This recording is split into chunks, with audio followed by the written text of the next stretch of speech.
quelqu'un qui est prudent ne dit pas tout ce qu'il connaît. Quel que soit ce que tu dis aux gens, ne dis jamais tout. Il y a des moments où vous êtes tombé en ruine. Vos affaires n'ont pas marché. Vos relations sont mortes parce que vous avez trop parlé. Il y a des gens, on vous a court-circuité parce que vous aviez une idée, mais vous n'avez pas su la garder ou la dire aux bonnes personnes. La Bible dit l'homme prudent. Quand tu es prudent, quand tu sais faire attention, tu caches ta science.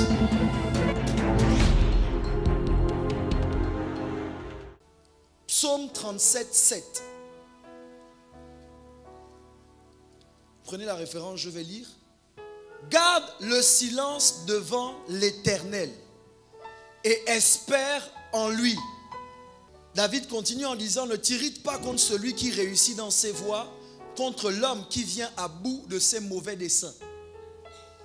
David prend la parole et il exprime la pensée selon laquelle il y a des moments quand vous regardez autour de vous, vous voyez des méchants réussir, des méchants prospérer. Et il y a une colère qui monte dans votre cœur et vous vous dites, moi je sers Dieu, je fais ce que je dois faire. Ces gens-là ne craignent pas Dieu, ne le servent pas et ils prospèrent.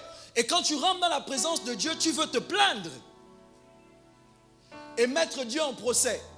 Et Dieu dit, quand tu regardes autour de toi, il dit, ne t'irrite même pas contre le méchant. Il dit, garde le silence devant moi. Il dit, espère en moi. Ça veut dire quoi en bref?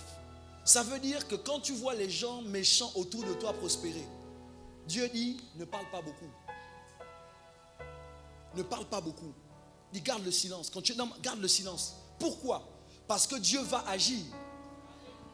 Dis à ton voisin, Dieu va agir. Je vous raconte cette histoire. Les Saintes Écritures racontent l'histoire de Zacharie. La Bible dit qu'un ange vient voir Zacharie. Un ange vient voir Zacharie et dit à Zacharie, voilà ce qui va se passer, ta femme va être enceinte.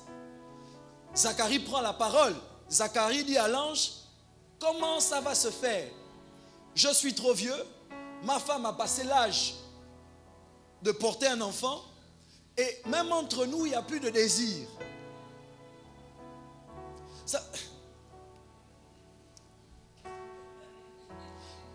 Il n'y a plus rien. Quand on se voit, bonjour bébé, bonjour bébé, bonne nuit bébé, bonne nuit bébé. Il n'y a rien au milieu. Ça dit, il n'y a plus rien. Et l'ange se met en colère. Écoutez-moi, l'ange se met en colère contre Zacharie. Et dit à Zacharie, moi je vois la face de Dieu continuellement. Et il dit, en fait, limite, il lui dit, qui es-tu pour remettre en cause avec ta bouche ce que Dieu dit? Et qu'est-ce que la Bible indique? La Bible indique par la suite que Dieu va lui fermer la bouche, le rendre muet. J'ai compris qu'il y a des moments, Dieu crée des situations qui nous ferment la bouche. Écoutez-moi, parce que Dieu ne veut pas qu'avec ta bouche, tu avortes ce qu'il est en train de faire.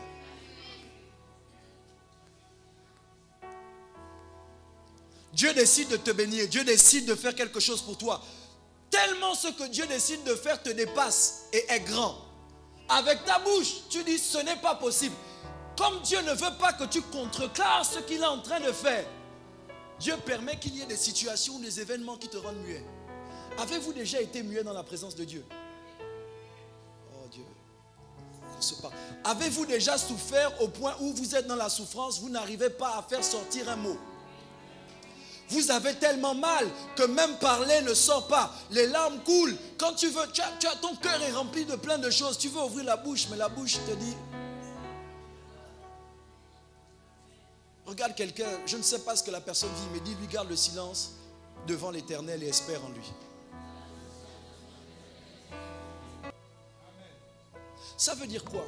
Ça veut dire que même Dieu dit, il y a des gens à qui je ne fais pas confiance avec mes secrets. On peut se parler pendant quelques secondes. Quel est l'élément le plus déterminant dans le fait de confier un secret à quelqu'un? Répondez-moi. La confiance. Ça veut dire que vous devez être sûr que la personne à qui vous avez dit le secret soit capable de faire quoi?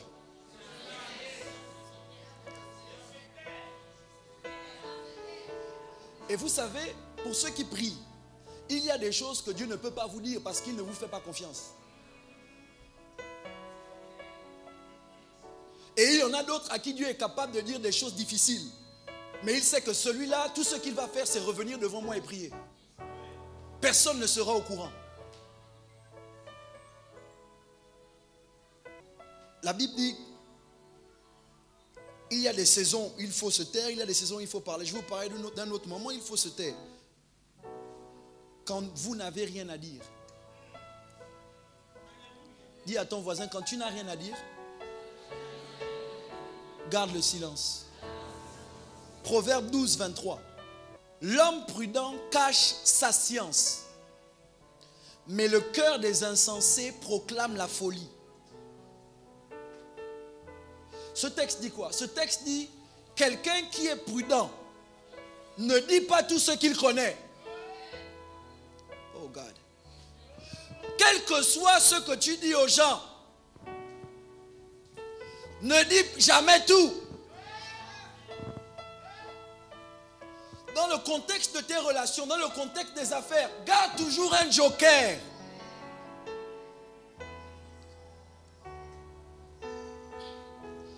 Ça vous dérange, hein?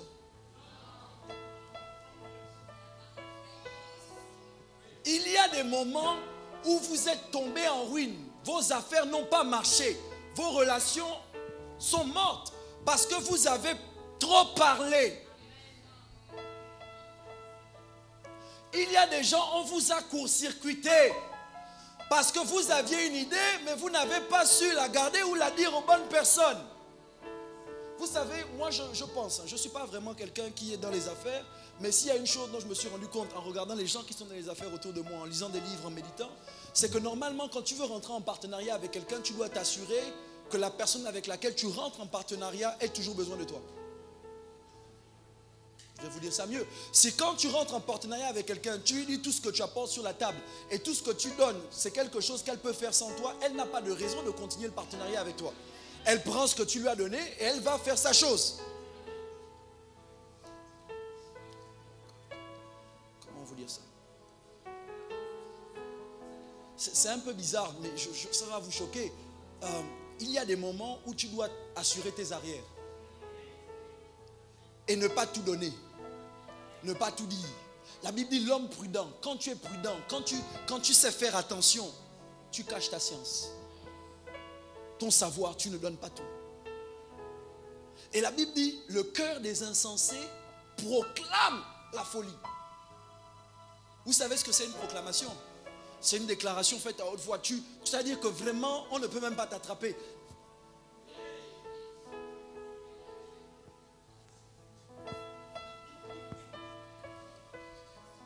Proverbe 13, 16. C'est une autre façon de le dire. Il dit, tout homme prudent agit avec connaissance, mais l'insensé fait étalage de folie. Et il y a ce verset-là que moi j'aime, Proverbe 17, 28. Je vais aider quelqu'un ce matin. Dites, pasteur, aide-nous. Proverbe 17, 28. L'insensé, même quand il se tait, passe pour sage.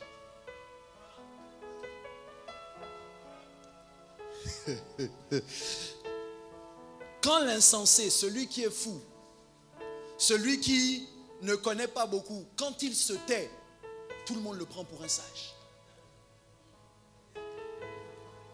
Ce verset, j'étais très jeune quand je l'ai lu, mais ce verset m'a aidé. Parce que ça veut dire que même si tu ne sais pas grand-chose et que tu peux paraître sage, on te regarde, tu es toujours...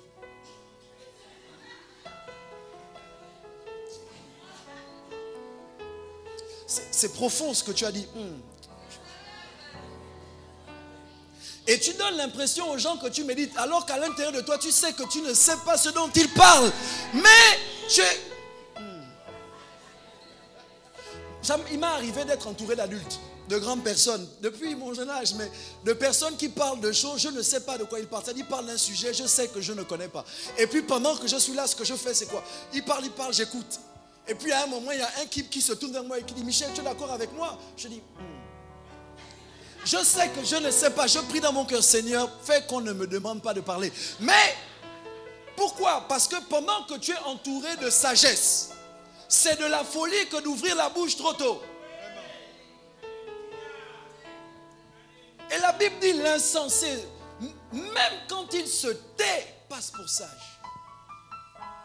C'est vrai que là, il n'est question que d'apparence, parce que ce n'est pas parce que tu te tais que tu deviens sage. Dites Amen. Le fait de te taire n'augmente pas la sagesse. Le fait de te taire arrête la folie.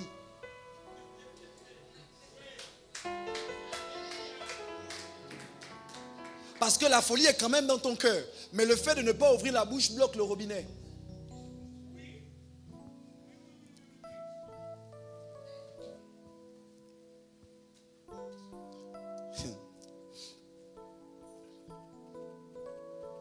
Et j'aime la suite du verset 28 qui dit « Celui qui ferme ses lèvres est un homme intelligent. »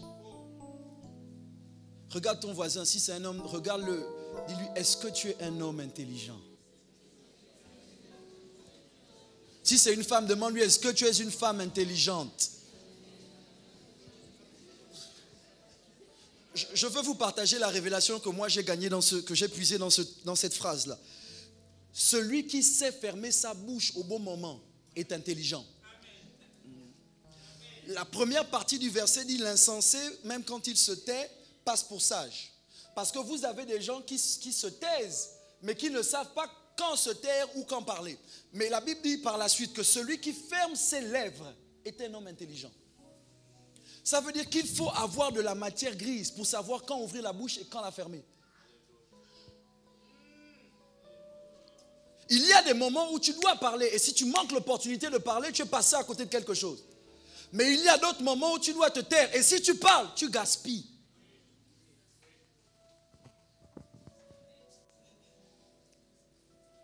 Proverbe 10, 18. Celui qui dissimule la haine a des lèvres menteuses. Et celui qui répand la calomnie est un insensé.